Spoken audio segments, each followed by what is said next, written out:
So ominous. Loving that blue. Thank you, Anthony Wilson, even though he did this for me about a year ago. People, it's time.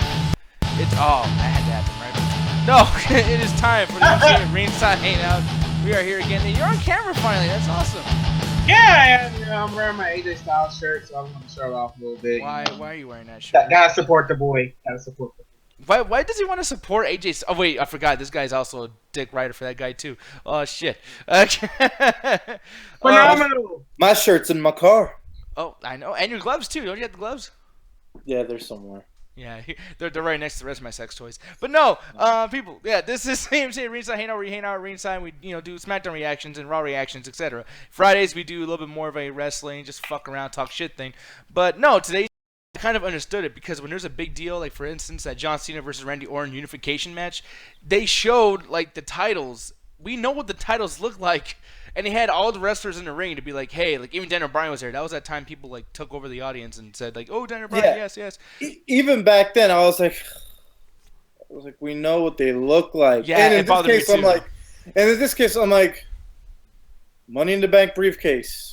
Jesus Christ! I thought I was gonna see fucking candy flying all over the goddamn place.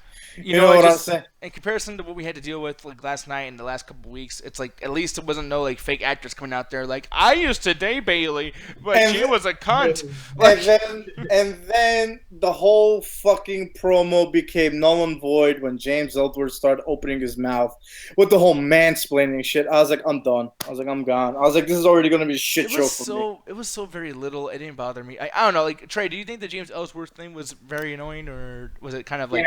Yeah. That was the annoying part of that promo. I might have enjoyed Natalya, but James Ellsworth, there's something about him. I don't know if he's just playing the character up because he's supposed to be Carmella's really annoying, like side person or whatever, boyfriend or whatever. So I feel like if that's the character they're really going for here, he's really playing it well. But I think he's playing it too well. Where I'm just like, get this motherfucker off my screen, man. Yeah, and to me, that whole promo didn't take off until Lana came out. And that's only because, like, she wanted her hand in, like, the matches or whatnot. She's like, I want this, so, I want to fight you. And then, what's his name? Naomi was like, yeah, well, you've never had a singles match ever, and who have you beat? And then she's like, I could beat you. I was like, oh, shit. Yeah. And then that's when it got good for me. And then, I don't know, and then fucking, what's their name? Charlotte and fucking Becky Lynch just like, oh shit, they're like sipping that tea and everything. Yeah. Oh, I thought they were doing like a smoking weed thing. That's what I thought actually. No, they're like doing this. I was like, that was the funniest fucking thing ever. So it's like the first half of that whole fucking promo, I'm like, just shut the fuck up, everybody. And then it just got better at the end.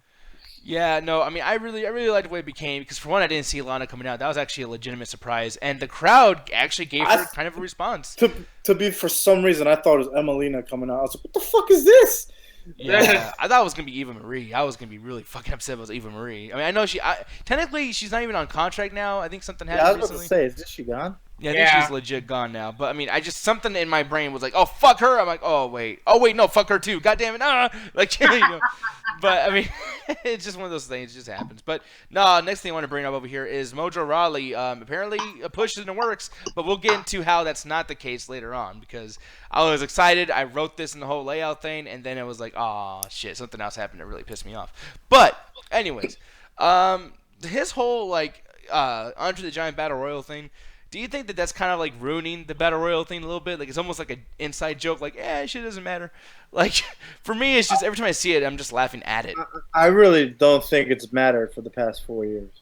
Yeah, which is funny because it's only been 4 years since it's been going on. Yeah, that's what I'm saying. Like because the first person who won it was Cesaro, and the next day he became a Paul Heyman guy, and then sometime later he stopped becoming a Paul Heyman guy, and then the Big Show won. Which look at him now. Yeah. Okay. And then last year Baron Corbin won. Okay, you need to fuck all with it. I'm like Mojo, whatever. Yeah. See, the one thing I will say is that Mojo Rawley at least had a WrestleMania moment with Rob Gronkowski coming out. Like me, I don't even know football that well, but I know Rob Gronkowski, like the Gronk man, like oh shit, and like that was a huge. That was kind of bittersweet because they are best friends. Yeah, they are. So that was, I thought that was kind of cool. But I mean, like Trey, what do you think about Mojo Rawley's promo, and what do you think about him probably getting a push? Do you think I'm just full of shit, or what do you think?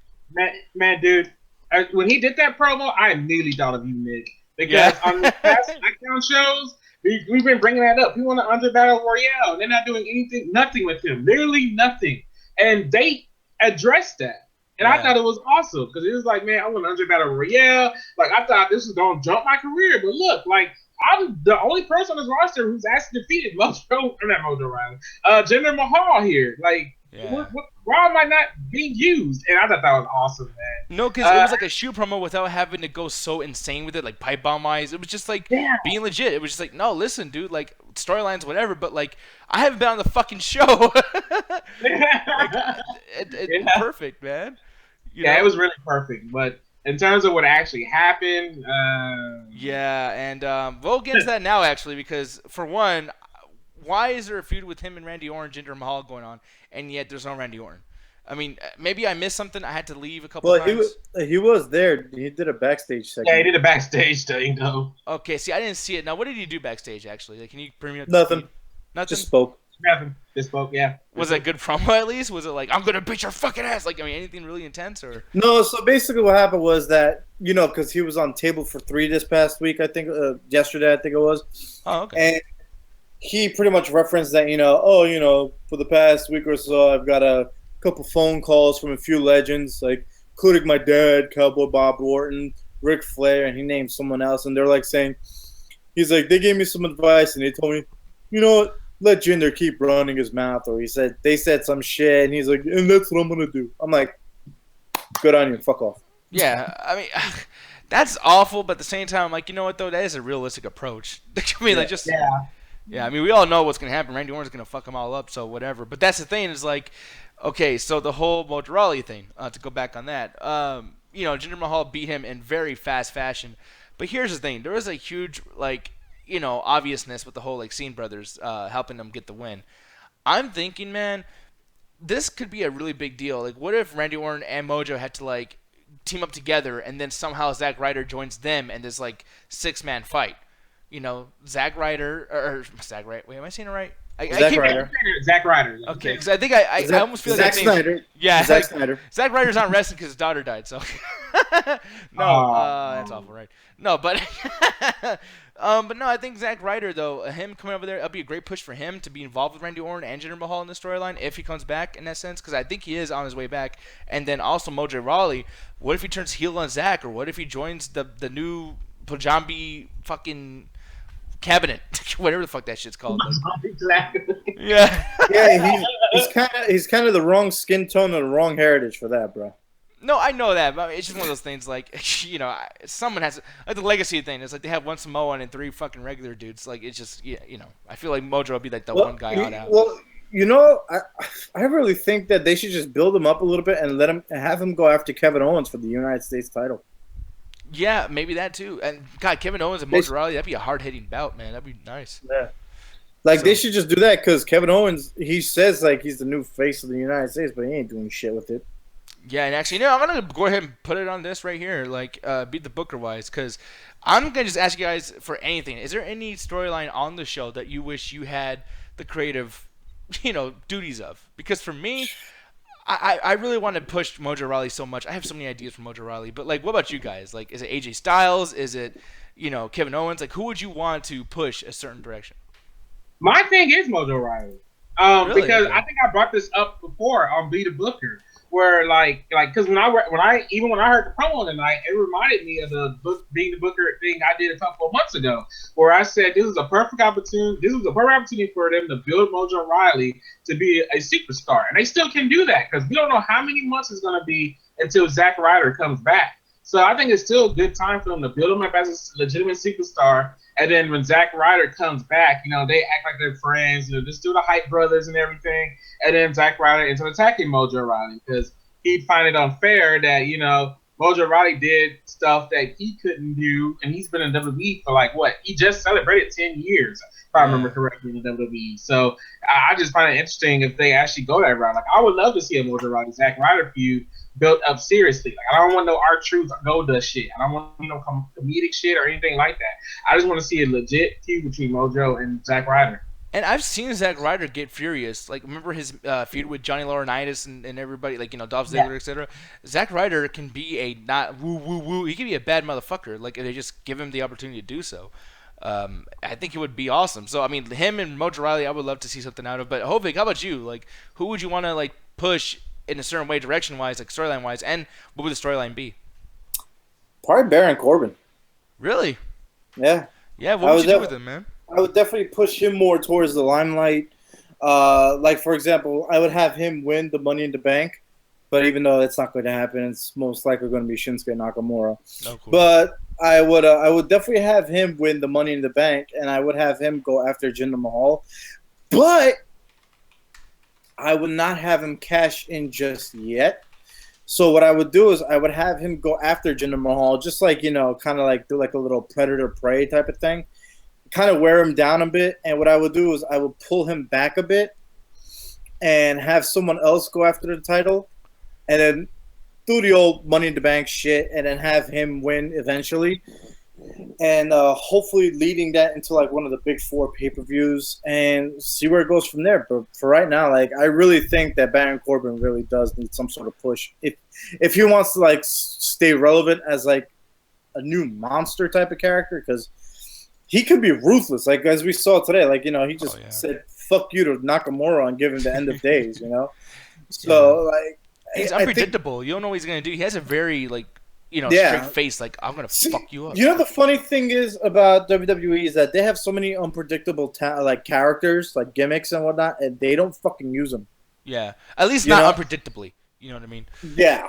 Yeah, and that's the thing. And here's the thing that I was gonna choose actually, and just as far as the news goes too, you guys can tell me what you would do in this situation. But my guy would be Hideo Itami, and technically I know he's not on SmackDown, but apparently he's about to leave, man. I guess there was some news coming out where, and I think in like 10 months, his contract expires, and he's already saying like, yo, I'm not gonna continue on being here.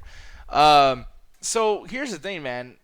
Before he goes, we need to have, and I know you're going to say it's racist, and you know what, dude, we're talking WWE, so racism is cool. Hideo Itami versus Nakamura. It needs to happen. Like, let that shit happen. I think Hideo, and then somehow do like a Akira Tozawa type of thing going on. Have a triple threat, and just, I mean, even have like Kevin Dunn in the truck, add some like, what's up, like all this Korean shit like on the screen. Like, I don't know, man. Like, make that shit super anime. Like, I want to see it happen, dude.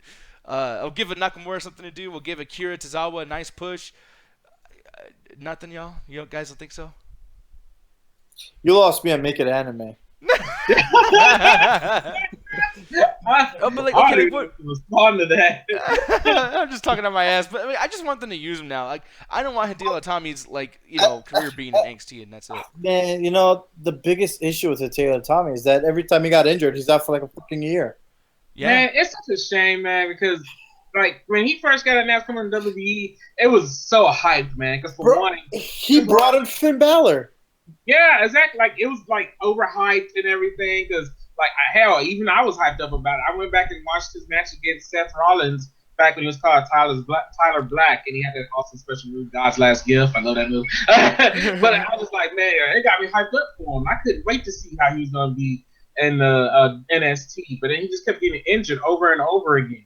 And it's such a shame because, like, even in the NXT promo he had against Bobby Roode, like, he talks about that, about how, like, all these other superstars came in and they passed him over. Stars like Samoa Joe, he ended up coming, Finn Balor, who's another? Bobby Roode himself, Kevin Owens. And here's that match he was talking about, by the way, the Kenta versus Tyler Black here. And, man, they were great. Like, this is one of my favorite fucking matches around this era. I would put that up with like Daniel Bryan or CM Punk versus fucking Samoa Joe. No, not Samoa Joe, the other chubby guy. What's his name? Colt Cabana. Colt Cabana. Yeah, I mean their 60-man Iron Man matches were fucking great, man. Like, dude, like it was amazing. But that's the thing, like these matches are great, and I don't think we've had a big match like that with Hideo Itami yet. I think Hideo Itami / Kenta, like his matches have been kind of like all right, but Nakamura's still a show. Robert Roode's still a show. Oh yeah. I mean, you know, I think all these guys stole the show, even Cesaro. Yeah, like I said, man, the biggest issue with Itami was that he just kept getting injured. And it's not like, you know, one of those things that the injury was like just a couple weeks or whatever. He's been, like 2-3 years already, and 90% of the time he's been out. Yeah. And that's the thing. That's just giving sour grapes right there. But is this one of those situations, Hovig, where you feel like, okay, since you've been injured, since you were cool with being gone so fucking long, like you don't deserve to come to the main roster and have your last big match? You should just leave, like just bow out quietly. Do you think that's the case? Or? No, it's not even that. What I would do is I would even say fuck it and like maybe re-sign for maybe 1 more year, and if nothing fucking changes between that, and hopefully don't fucking get injured. Maybe they should team him up with the fucking Miz, who doesn't get injured. Yeah. Just so he could like or Jericho, or Jericho, so they could calm the fuck down, and maybe he might get somewhere on the fucking main roster. But at this point, right now, I have no idea. I was actually just thinking about this too. I was like, there's too many people on the main roster, and the more that they keep calling people up from NXT, the more fucking people are going to be on the roster, and it's like now it's really going to turn into a shit show. You know, it's like. What would you have these guys do? I would have him. Well, actually, I'm gonna ask Trey first before I even give my real answer. But Trey, what about you? What would you do with Hideo Itami at this point? At this point, man, I actually kind of agree. I actually want him to keep trying, man. I don't want him to leave. I want him to actually be able to try to prove himself in the WWE. Like, I don't know. Like, I had this conversation with Anthony. You know, he's on the MCA, all that stuff.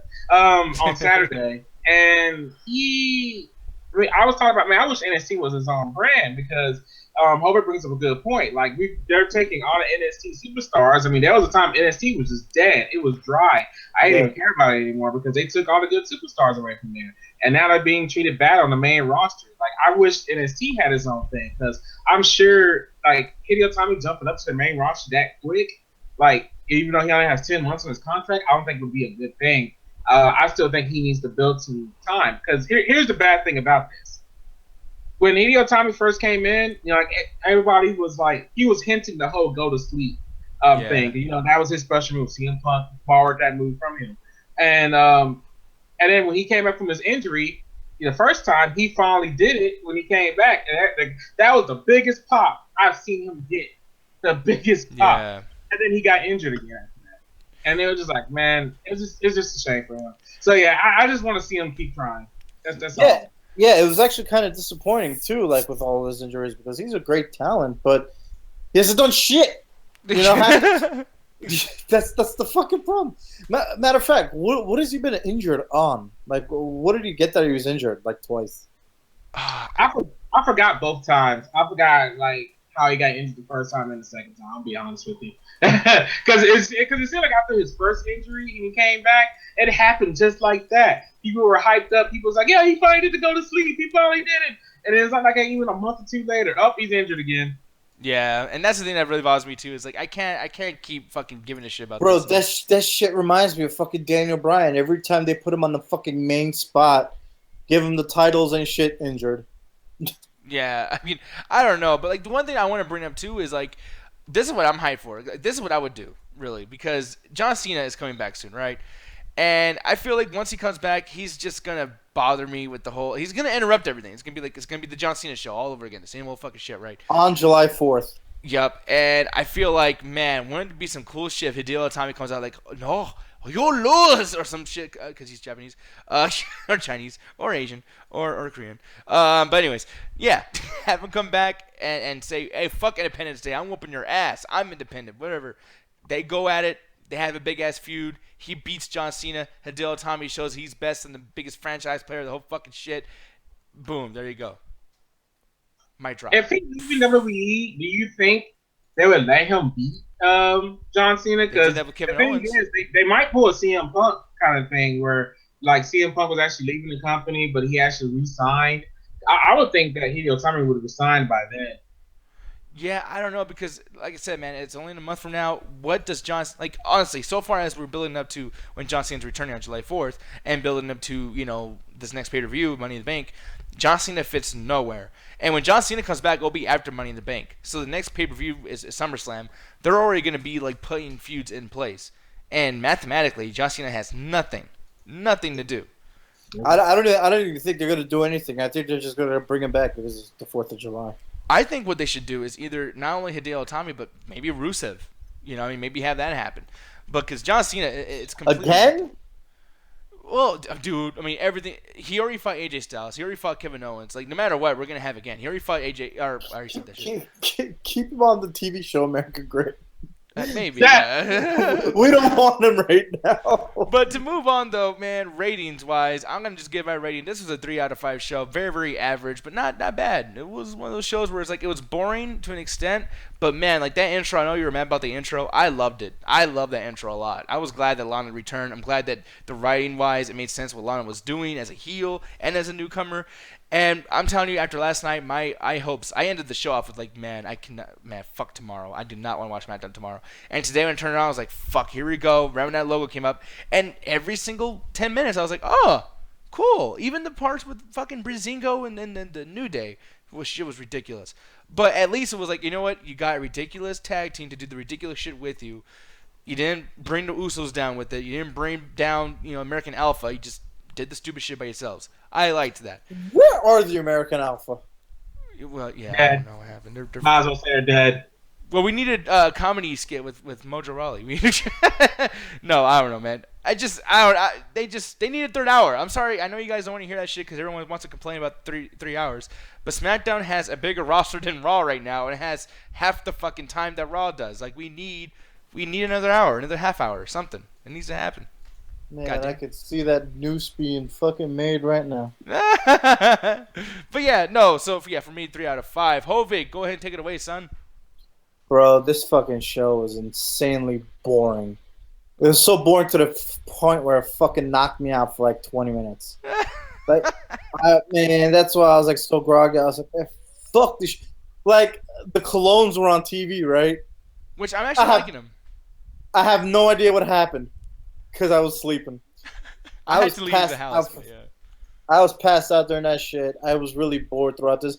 But, I mean, today was like one of the only occasions where the whole fashion police shit actually made me laugh. So that gave it like a 0.5 right there. Yeah. And, man, this gets a That 1 main out of event. 5 from me, man. Okay, damn. All right, 1 out of 5. Yeah. You know what though? At least it wasn't a 0, man. We've been giving zeros to this fucking show. Yeah, Trey no. Cooper, Poopa Scoopa. I'm sure you have a smile on your face right now. I'm sure you're happy. Yeah, because I gave it a good rating. But what about you? I'm really curious what you thought of the show, man. God, this show was a little better than Raw last night. I was gonna give it a 2 out of 5, but that fashion police segment, like, granted, the only thing that made me laugh was the stuff in the background, even them hinting the whole Enzo Amore hitting Big Cass and one of the favorite things, and then Billy Kidman. That was kind of funny, but other than that, I didn't really like it too much. That right there is what's making me give it a 1.5 out of 5. Damn. Yeah, the Lana interfering was pretty cool. The Mojo Rawley storyline was pretty good, just like it didn't get executed well with Jinder Mahal. That match, it was kind of meh. Kevin Owens versus Shinsuke Nakamura, I just did not care about that match.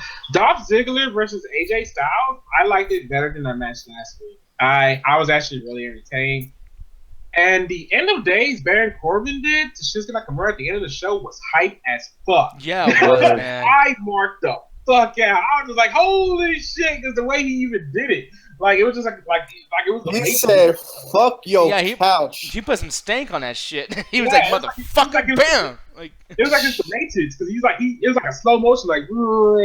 I was like, oh, no. yeah, that was a shit, man. Yeah, it's pretty cool, but yeah, the Usos and the Colognes, like, whatever. And then, even when the Usos came out for the New Day, I liked it a lot last week. I didn't like it too much this week. Like I said, it was a little better than Raw, but still 1.5 out of 5. This does not bring me back to wearing the blue shirt again. The blue shirt still retired. Yeah, but you know what though? Like it's a step in the right direction. There is only where to go now is up. Like it's just we gotta keep going in that particular fucking direction. Yeah, they're going up the ladder for Money in the Bank. Oh, that was nice. I actually like that. Like that made sense. But hey, no, on top of all that, it's terrible actually. No, that was fuck you. But no, the big thing though is we're also going up to the Midnight Chat Attack on Saturday. I mean, obviously the midweek on Thursday, the whole thing, which is obviously the superior show. Midweek is way better than midnight. But Trey, have you figured out anything extra on the whole movie thing? Because I haven't, because I'm a horrible host. The Hangouts is better than midweek. But anyway, no, actually, Gonza and Adam are still talking that over. And still trying to get everything figured out. But we should have something figured out by Saturday. So don't worry. They're getting everything worked out. So, yeah, it's going to happen. And people, by the way, too, I want to just put this out there as well. Like, if anyone in the comment section ever wants to let us know, like, movies and whatnot, too, like, leave comments, like, on this wrestling thing or on the midweek or midnight and tell us movies you would want to watch in the viewing party thing. Because sometimes we would put something on and people don't want to watch, you know? So, hey, like, just let us know so we don't do that again. But there's only one thing left to do at this point, Trey, Koopa. You know what that is, man? Yes, Let's count this shit down. Count with me. 3, 2, 1. Attack that chat. Something. I don't know. I'm not that mad. Swallowed by cappuccino. I'm not that mad. I really don't know what to say. Fuck. Yeah, you can fuck Nakamura. Nah, I like Nakamura. Fuck the lack of English. That's bullshit.